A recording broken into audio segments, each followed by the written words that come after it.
working to connect a region of over 600 cultural bridges between our lands.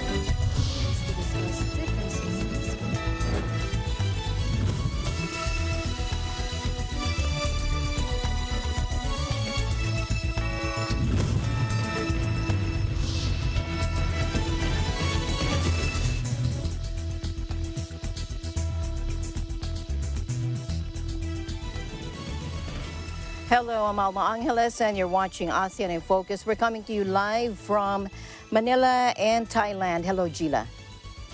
Hello, Alma. Good afternoon. I'm Gila Pablo, bringing you the latest news in the dynamic ASEAN region. On today's headlines, Japan and the Philippines agreed to boost security ties in their first foreign and defense ministerial meeting amid worries over China's increasingly assertive maritime activities. New Zealand's Prime Minister Jacinda Ardern is heading a trade mission to Singapore and Japan and says her mission has a clear message. New Zealand is open for business. And the Philippine and Japanese governments deplored the civilian deaths in Bucha, where scores of which were uncovered following the Russian forces' retreat from the Ukrainian city. In March, the war in Ukraine has also added to fears of skyrocketing global food prices as the UN Food and Agriculture Organization warned that its food price index had made a giant leap to its highest level ever since opening in 1990.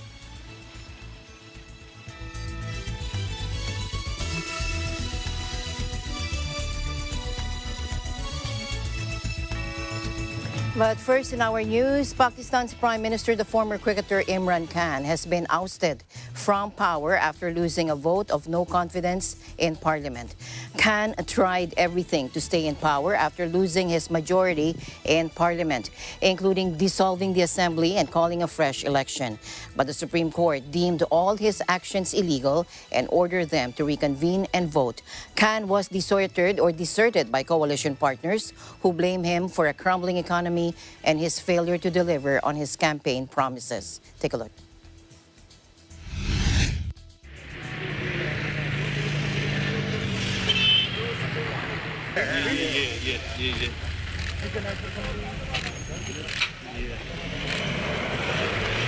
तशरीफ ले आए।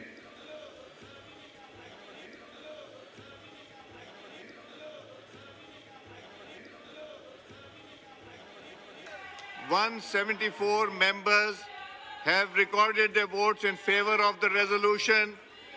Consequently, the resolution for vote of no confidence against Mr. Imran Khan, the Prime Minister of Islamic Republic of Pakistan, has been passed by a majority of the total membership of the National Assembly.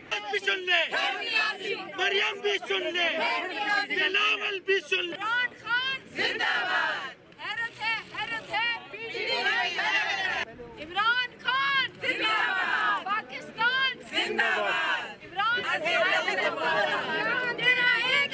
के सामने है कि सारी बल्कि पूरी पाकिस्तानी कौम इस वक्त एक गद्दारी के फैसले के खिलाफ जो है वो मुत्तहिद है और जो इमरान खान की टीम है, इमरान खान साहब खुद भी कभी ये बर्दाश्त नहीं कर सकते कि इस मुल्क और कौम के साथ गद्दारी की जाए और किसी साजिश की बिना पर हुकूमत का तख्ता उल्टा जाए।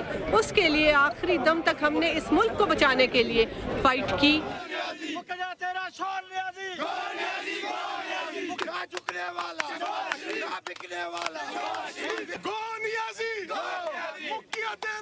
आज हम सब यहाँ पे फतेह जमहूरियत मनाने के लिए इकट्ठे हुए हैं।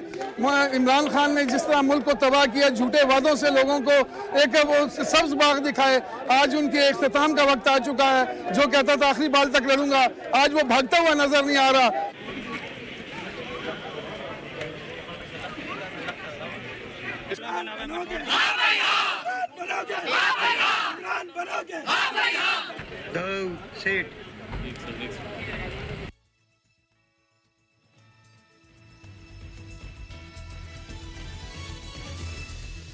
Now, Pakistan has already named a successor to Imran Khan. He is Shehbaz Sharif.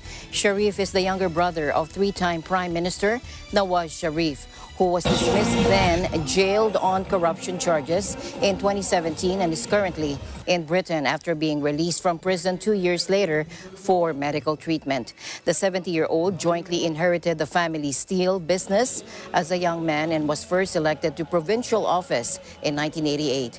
During his stints as chief minister in the years that followed, he presided over a series of big-ticket infrastructure projects, including Pakistan's first metro bus service.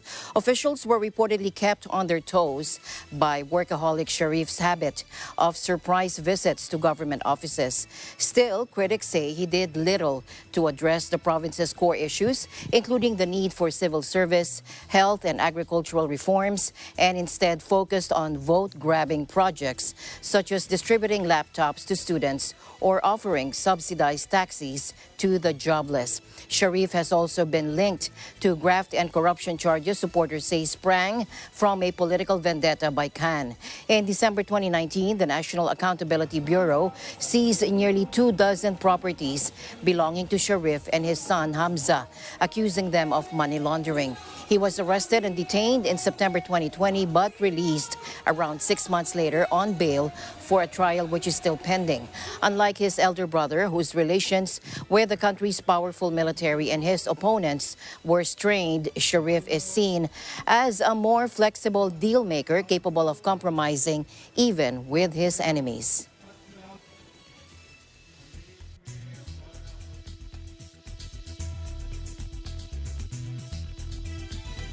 A British man and French teenager were rescued Saturday, 3 days after going missing while diving in Malaysia.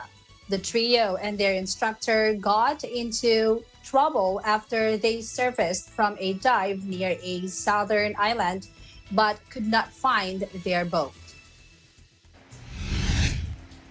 I would like to officially announce now that we have rescued 2 divers that was reported missing while doing scuba diving activities in Pulau Sanggol on the 6th of April 2002. Both individuals are Alexia Alexandra Molina, 18 years old, French nationals, and Adrian Peter Chesters, 46 years old, British. They are survived and now in the hospital and in stable condition. While another victim, Nathan Rance Chesters, is still missing, and we are relentlessly doing our search and rescue to find him. The Briton, 46-year-old Adrian Chesters and French woman Alexia Molina were discovered by fishermen in the waters of neighboring Indonesia, picked up by marine police and taken back to Malaysia. The instructor, Norwegian woman Christine Grodem, had already been rescued on Thursday in waters of southern Malaysia. Chester's son, 14-year-old Nathan, who holds Dutch citizenship, remains missing, and officials believe he has drifted into Indonesian waters. After a dive lasting about 40 minutes, they surfaced but could not find their boat. They drifted together in strong currents but ended up getting separated.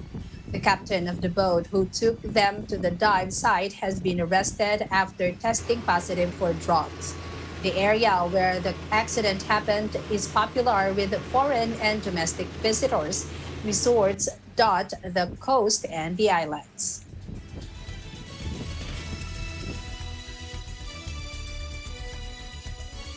Sri Lanka's president has appointed a panel of experts to organize a restructuring of foreign debt as he seeks a way out of a worsening economic crisis. Thousands took the streets in Colombo demanding the resignation of the president, Gotabaya Rajapaksa.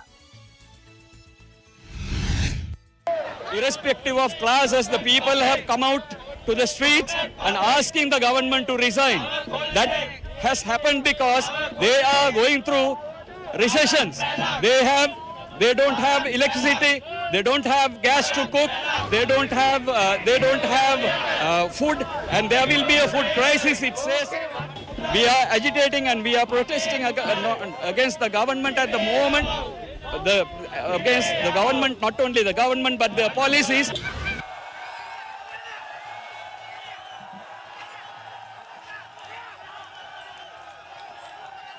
Sri Lanka's president has appointed a panel of experts to organize the restructuring of foreign debt as he seeks a way out of a worsening economic crisis. Sri Lanka had descended to its worst economic crisis since independence from Britain in 1948. Basics are struggling to get the basics. Food, fuel, medicine have become increasingly scarce. Some observers say the poorest may face starvation. Parliamentary Speaker Mahinda Yapa Abiwardana warned Wednesday that the economic crisis could lead to starvation unless addressed within the week. Ratings agencies have warned of a potential default on the nation's $51 billion foreign debt, with authorities unable to secure more commercial loans because of credit downgrades.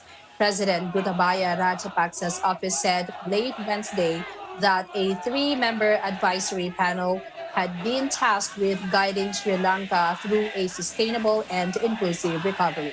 His government is preparing for bailout negotiations with the International Monetary Fund.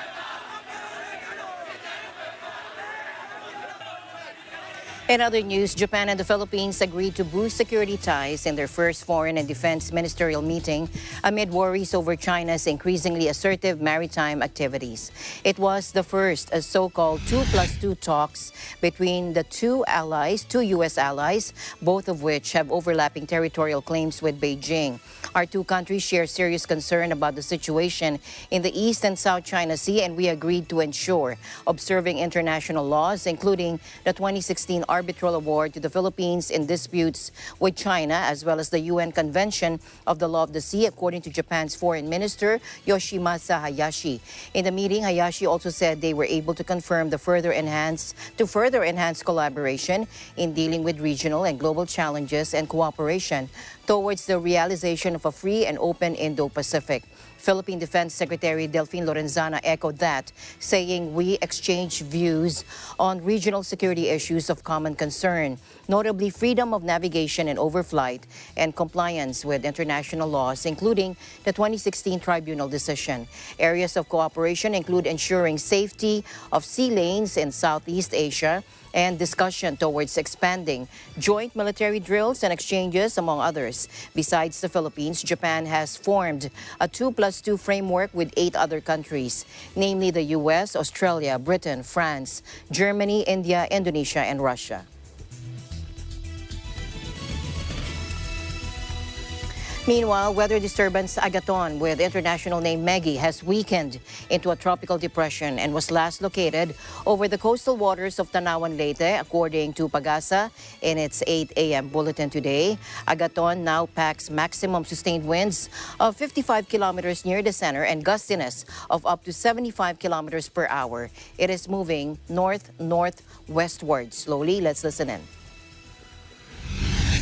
Samantala, ang tropical cyclone wind signal number 1 naman po natin ay nakataas sa bahagi po ng southern portion ng Masbate, sa rest po ng eastern Samar, sa nalalabing bahagi pa ng Samar, sa northern Samar, sa nalalabing bahagi po ng Leyte, sa southern Leyte, sa northeastern portion ng Cebu, kasama na po dyan ng Camotes Islands, maging sa eastern portion ng Bohol, and also sa bahagi naman po ng Mindanao ay nakataas din po ang tropical cyclone wind signal number 1 natin sa bahagi po ng Surigao del Norte at maging sa nalalabing bahagi po ng Dinagat Islands, kung saan inaasahan nga po natin yung posibilidad na magdulot po ito ng mga minimal to minor damages po, lalong-lalo na sa mga structures na gawa sa light materials. Now, strong breeze to near gale conditions will prevail in these areas, while rough to very rough seas are forecast over their seaboards. Pag-asa also said these conditions may be risky for most sea vessels. Mariners of these vessels are advised to remain in port or take shelter, and those operating larger vessels are advised to take precautionary measures when venturing into the sea and, if possible, avoid navigating in these conditions. Pag-asa said Agathon may further weaken by Wednesday. Moderate to rough seas will also prevail over the remaining seaboards of the country that are not under any wind signal. In July, weekly COVID numbers continue its downward trajectory. The Ministry of Health announced Sunday that booster shots for adolescents ages 12 to 17 will be rolled out beginning April 16. The jabs will be available at all COVID-19 vaccination centers nationwide. Parents will be able to book vaccination appointments via the Brew Health app starting April 15 at 12 p.m. At least 3 months should have lapsed since the child's second dose. More than 99% of adolescents, just over 40,000 children, have been double dosed since the government kicked off its vaccination program for teens in November last year.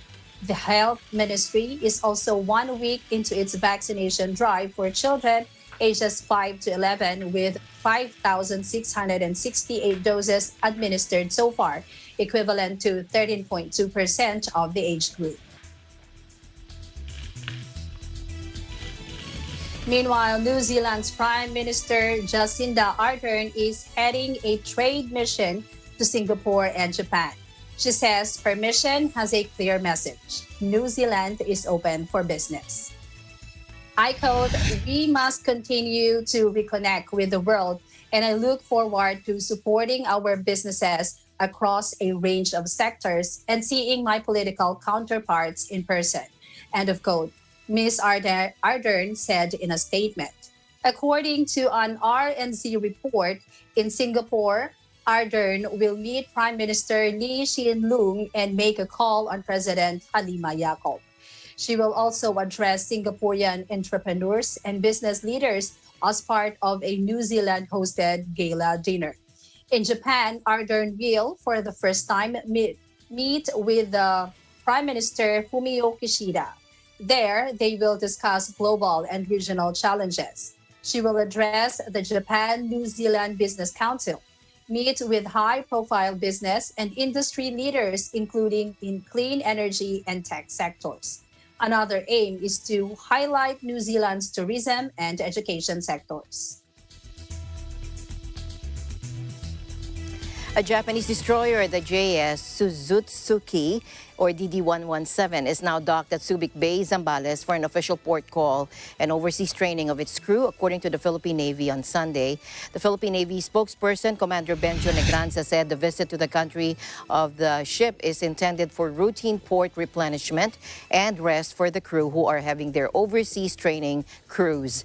The JS Suzuki was escorted by missile frigate BRP Jose Rizal, which earlier conducted passing exercises, or PAS-X, with the Japanese warship prior to its arrival and docking at Subic Bay on April 10. The PAS-X includes communications exercises between the two ships. JS Suzuki is one of the Akizuki-class destroyers of the Japan Maritime Self-Defense Force, which was designed to escort its helicopter-class destroyers and other larger surface combatants. In other news, on April 7, United Nations Emergency Relief Coordinator and Undersecretary General for Humanitarian Affairs, Martin Griffiths, visited Bucha and Irpin outside Kiev, and he described the visit as horrifying. Let's listen in. Well, I think we had a terrible privilege going to those places, because what we saw was terribly shocking. We saw an open grave in a churchyard where apparently there are 280 bodies, which the local people had brought to that grave because they were left to lie in the street or to lie in the morgue. They hadn't been buried during the period of the fighting in that place. And so they were brought to this open grave. And now, as we were there, now they're being exhumed, they're being brought out of that grave, still not properly buried. And you know how that is for family members. Because, of course, it's a crime scene. And they need a forensic examination of those bodies before they can properly, safely, respectfully be laid to rest. I think that is such a terrible indictment of the world that we're living in today, where that can happen anywhere. It's not about being in Europe or not being in Europe. That inhumanity is something which is intolerable. Well, we need cash to get into the hands of these people, because in Ukraine there's still a market. So people can buy food and so forth. So we need to get cash safely to those who need it. Not to everybody, but those who need it. And the government of Ukraine has some very, very progressive digital platforms to do that. Secondly, we need temporary accommodation, because they can't go back into places that are ruined, but they probably need to come back close to home. So there's going to be a need for urgent temporary accommodation, flat pack housing, whatever it is. Thirdly, we do need supplies, right? We do need supplies. We need food, stable food. We need also to repair water systems and so forth. These things are things that a classic humanitarian operation can and will do. Those things we can achieve. The things that worry me more is getting access to people who are still in the heart of war. I think what we need to do is to have much more clarity between the Russian Federation and the Ukrainian authorities about safe passage, because as we've seen recently, getting people out of Mariupol is a daily frustration. So corridors are announced, but then they don't work.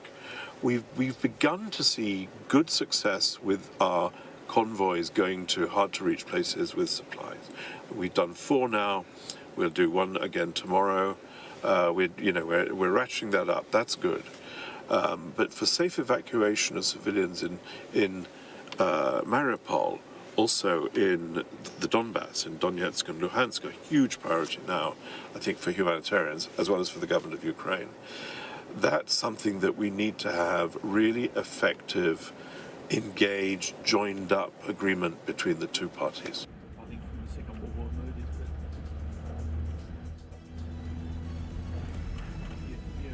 your track guards just usually push them out of the way, so we hash skirts just bump them sideways, but they will stop. In Ukraine today, it is about what is about to happen. Ukrainian President Volodymyr Zelensky says in a televised address that the whole European project is a target for Russian Federation and calls for more sanctions to end the war. Let's watch this. Бо російська агресія не мала на меті обмежуватись лише однією Україною, лише руйнацією нашої свободи і нашого життя. Увесь європейський проєкт – ось мішень для Російської Федерації. Але Україна не має часу чекати. Свобода не має часу чекати. Коли тиранія розпочала агресію проти усього, на чому тримався мир в Європі, потрібно діяти негайно. І нафтове ембарго має бути першим кроком. Причому на рівні всіх демократичних держав, усього цивілізованого світу. Тоді Росія це відчує. Тоді це для них буде аргумент шукати мир, припинити безглузде насилля. Ukraine is preparing for important battles against Moscow's forces in the east of the country. Russian troops seemed poised for a deadly new offensive in eastern Ukraine after more than 50 people died at an attack on a train station in Kramatorsk. Evacuations, meanwhile, continued from Kramatorsk in eastern Ukraine, where a missile strike on Friday killed 57 people at a railway station, according to a revised toll. Meanwhile, a strategic airport in the city of Dnipro was badly damaged in fresh shelling on Sunday.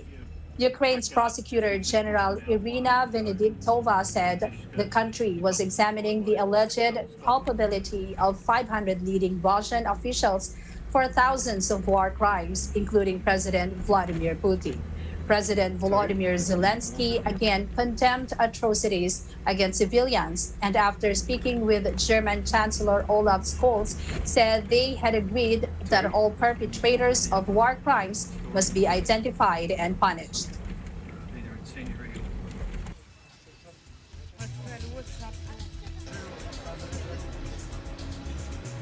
Meanwhile, the Philippine and Japanese governments deplored the civilian deaths in Bucha, scores of which were uncovered following the Russian forces' retreat from the Ukrainian city. Manila and Tokyo's foreign and defense ministers made the remarks during their inaugural 2+2 talks in Tokyo, but did not explicitly condemn any party over what had been described by Ukraine as a massacre. Foreign Secretary Teodoro Locsin Jr., Defense Secretary Delphine Lorenzana, Japanese Foreign Minister Hayashi Yoshimasa, and Japanese Defense Minister Kishi Nobuo underscored that aggression against a United Nations member state constitutes a serious violation of international law, prohibiting the use of force, and is a grave breach of the UN Charter. They also deplored the dire humanitarian consequences of the hostilities, especially in Bucha. Disturbing images taken from Bucha, a small town near Kiev last week, showed hundreds of executed civilians, some with their hands tied and gunshot wounds on their heads, lying on the streets after Russian forces withdrew from the city. The four Asian ministers stressed that the situation in Ukraine doesn't only affect Europe, but also Asia, adding that the aggression there jeopardizes the foundation of the international order, which doesn't accept any unilateral change of the internationally recognized borders through the use of force. The minister cited the 1982 Manila Declaration on the peaceful settlement of international disputes and called for de-escalation as well as immediate withdrawal of forces from Ukraine. Meanwhile, they also expressed deep concern about the possible use of nuclear or chemical weapons in armed conflict, saying neither the threat nor the use of it can be tolerated under any circumstances. And the news continues here on ASEAN in Focus. We'll be right back.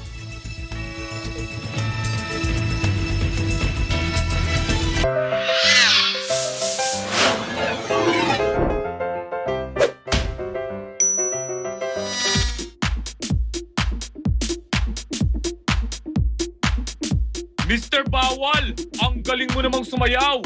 Pwedeng pa-copy ng dance steps mo? Oo naman, Mr. Pwede.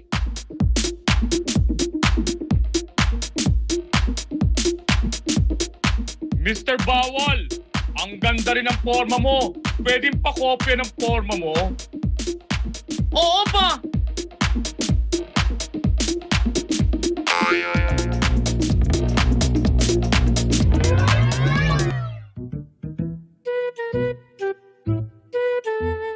Mr. Bawal, pakopya naman sagot mo. Yan ang hindi pwede.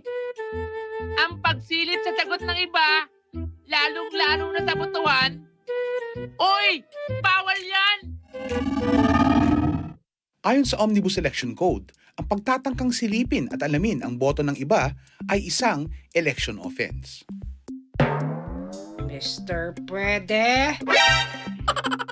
Please report to the principal's office. Ako si Mr. Bawal, nagpapaalala sa inyo na ang pagsilip sa boto ng ibang botante. Uy, bawal yan!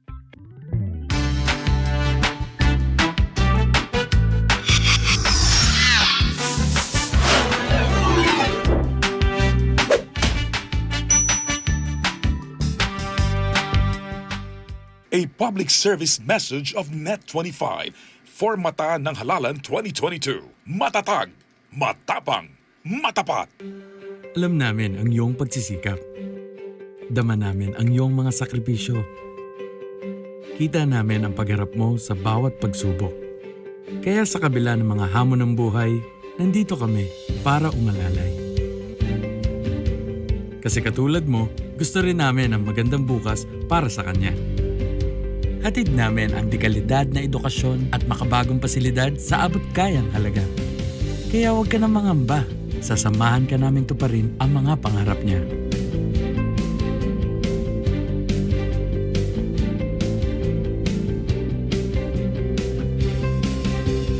Maaasahan mong sulit dito ang mga pinagsikapan mo.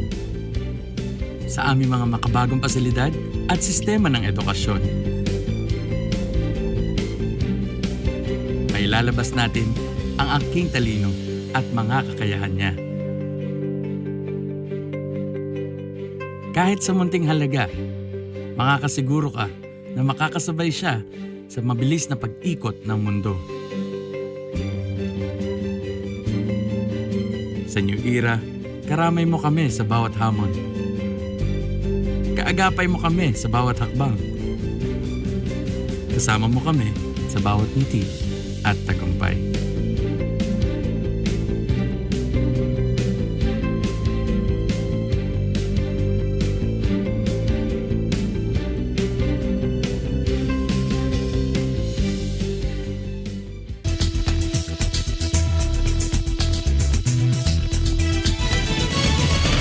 Welcome back to the program. The World Bank says Ukraine's economy is on course to contract by almost half this year because of the Russian invasion and as the impact of a deep humanitarian crisis takes its toll. The Washington-based development organization said Russia would also fall into recession and many countries surrounding Ukraine would suffer severe hardship. It said some will be pushed to seek outside help from international agencies to prevent them defaulting on existing debts. Ukraine's economy will collapse by 45.1% this year, the bank predicted, far worse than the 10% to 35% downturn the IMF projected last month. Russia will see an 11.2% decline in GDP, and the World Bank said the entire region is suffering economic consequences from the war, which began in late February and has caused more than 4 million Ukrainians to flee to Poland, Romania, and Moldova. The conflict also has caused prices of grains and energy to soar. And the war in Ukraine has also added to the fears of skyrocketing global food prices, as the UN Food and Agriculture Organization warned that its food price index had made a giant leap to its highest level ever since opening in 1990. Let's listen in. In March, the food price index registered at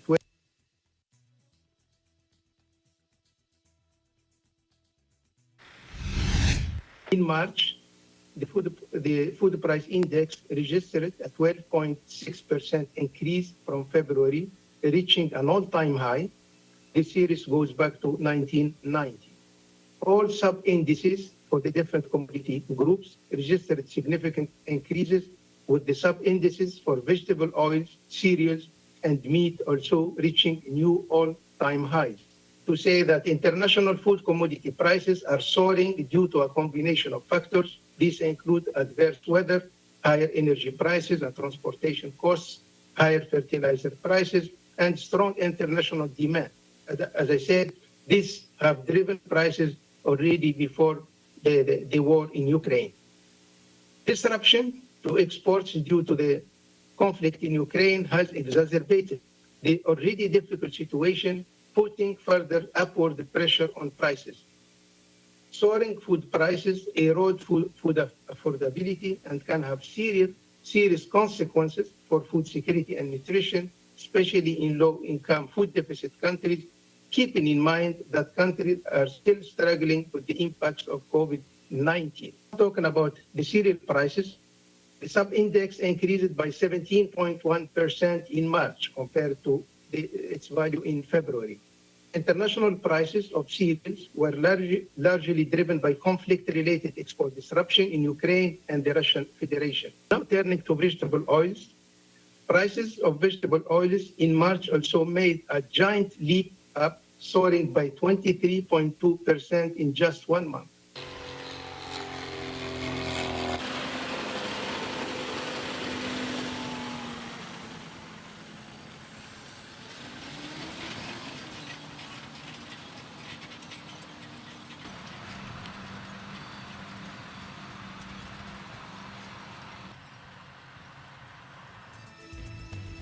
Indonesia's biggest tech firm soared in early Jakarta trade Monday following an initial public offering that closed last week.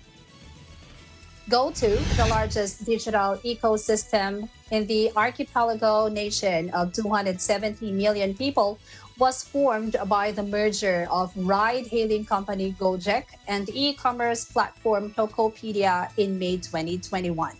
Its shares were up 17% at 396 rupiah at 9:10 a.m.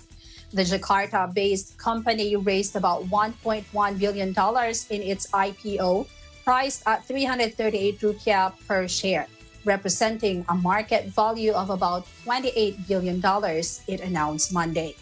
It has sold shares for $954.7 million, or equivalent to 13.7 trillion rupiah, plus $146.3 million from treasury shares for the purpose of over-allotment. Based on the total funds raised, GoTo's IPO is the third largest in Asia and fifth largest in the world this year. And China's factory gate inflation was higher than expected in March, according to official data showing today, as Russia's war on Ukraine pushes up oil prices, while a domestic COVID-19 resurgence strains food supplies and consumer costs. The Producer Price Index, or PPI, measuring the cost of goods at the factory gate, grew 8.3% on year, National Bureau of Statistics figures showed today. And this was slightly more than a Bloomberg poll of economists expected, while PPI also rose on month. Geopolitical and other factors have pushed global commodity prices to continue increasing, driving the prices of oil, non-ferrous metals, and other related industries to rise further domestically. That, according to NBS senior statistician Zhang Lijuan in a statement. China's Consumer Price Index, or CPI, a key gauge of retail inflation, rose more than expected as well by 1.5% on year in March. Although consumer demand eased after festive periods early in the year, some food prices have picked up due to rising international prices of wheat, corn, and soybeans and domestic COVID outbreaks. And this comes as world food prices hit an all-time high in March, as mentioned earlier, following Russia's invasion of Ukraine, an agricultural powerhouse, according to a UN agency. Russia and Ukraine make up a massive share of exports in major commodities such as wheat, vegetable oil, and corn. And we'll be back with more news right after this break. Stay tuned.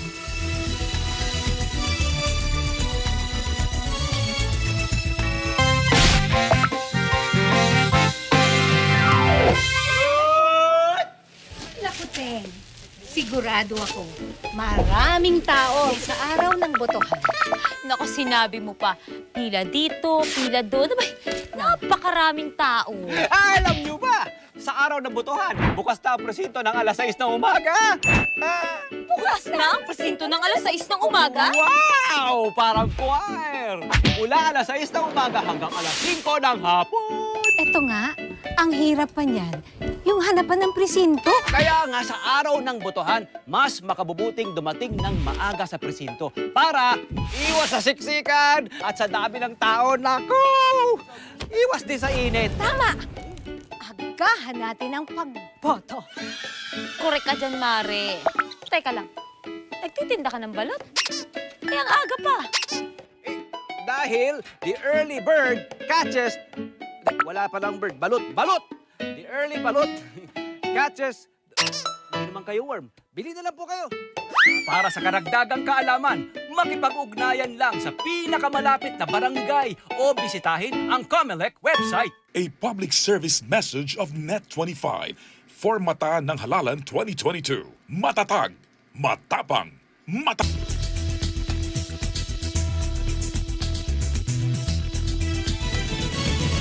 Welcome back. Fiji produced a powerful performance to see off New Zealand 28-17 on Sunday and clinch victory in the Singapore leg of the World Rugby 7 Series. The Tokyo Olympic gold medalists stormed to an early lead in the final and never looked back as converted tries by Vuaviawa Naduvalo Waisea Nakuku and Joseva Talacolo gave them a 21-0 advantage at halftime. New Zealand narrowed the deficit after the break with tries by Reagan Ware, Moses Leo and Caleb Tangitao, but a second try for Naduvalo ensured the Fijians claimed their first series title since their 2020 triumph in Australia.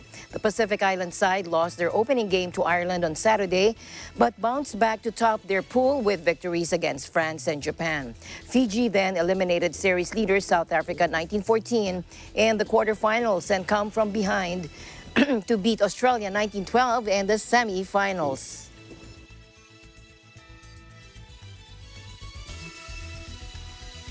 Thailand's teenage sensation Ratchanon Chantananwa cinched an unprecedented victory at the inaugural Asian Mixed Cup Sunday, becoming the youngest ever winner of one of golf's major tours.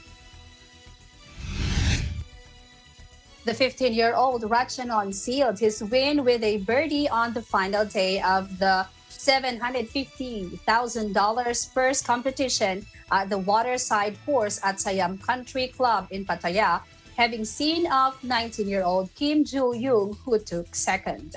The competition, the first of its kind in Asia, had 60 female players from the latest European Tour and 60 Asian Tour male golfers teeing off, with the women starting from different tees but otherwise level terms. Ratchanon, who has balanced homework with competitions this summer, is only the fifth amateur and first since 2009 to win on the Asian Tour. His maturity was on display during the tournament as he kept his calm throughout, playing 7 under par 65 to finish on 20 under. In other news, Indonesian diners ate at a restaurant dangling more than 100 feet above the ground as the country opens its first lounge in the sky restaurant. Take a look.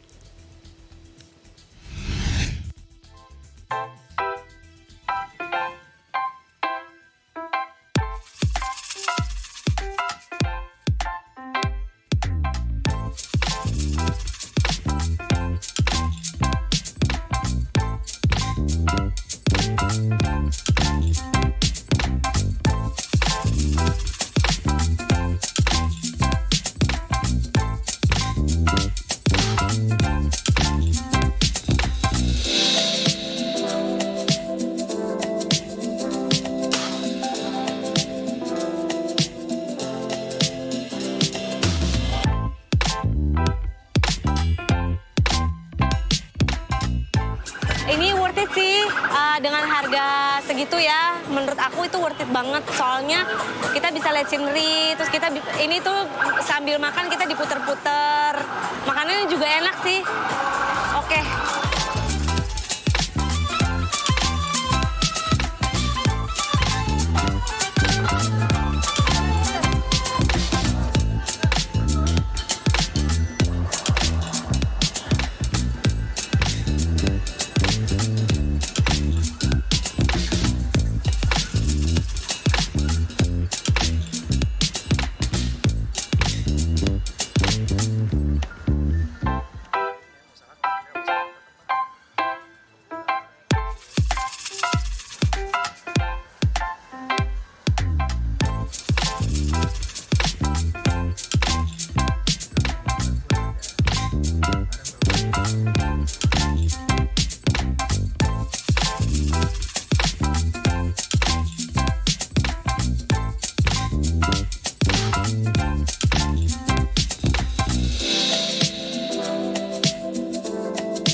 let's follow our correspondents from Japan Bureau as they do something fun during springtime.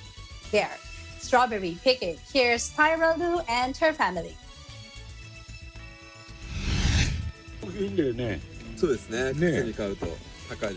Different seasons bring new harvest.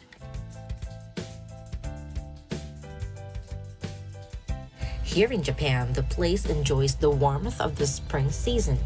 Several fruits also benefit the nice weather, bringing forth sweet and delicious harvest. One of the popular fruits that come out in spring are the strawberries. And among the exciting activities to do is, of course, strawberry picking. Today, let's take you to a strawberry farm here in Saitama, Japan, where visitors can pick unlimited strawberries within a given time. There are many farms like this all around Japan. They don't only grow strawberries, but other fruits in other seasons. As for the safety health measures under the pandemic, there is always a temperature check and hand sanitizing before entering the greenhouse. For $15 each for adults and less than $10 each for kids, we were provided with a plastic glove, a container, a condensed milk, and 30 minutes to eat as much strawberries as we can. The farm also grows raspberries and blueberries in summer. Hope you had fun with us. Join us again next season, blueberry picking in summer. Reporting from Saitama, Japan, this is Tyranel Pilyilu. Back to you, Alma. It's nice to see her family. Thank you, Tyra. And thank you, Gila, for keeping me company always here on ASEAN in Focus. You're very much welcome, Alma. And that's the latest news in the ASEAN region. Thank you for joining us live today here in ASEAN in Focus. This is Gila Pablo from Thailand Bureau, and we live in interesting times. Thank you, Gila, and our ASEAN Bureau. We'll see you back tomorrow here on ASEAN in Focus, same time, same place. And I'm Alma Angeles. We live in interesting times.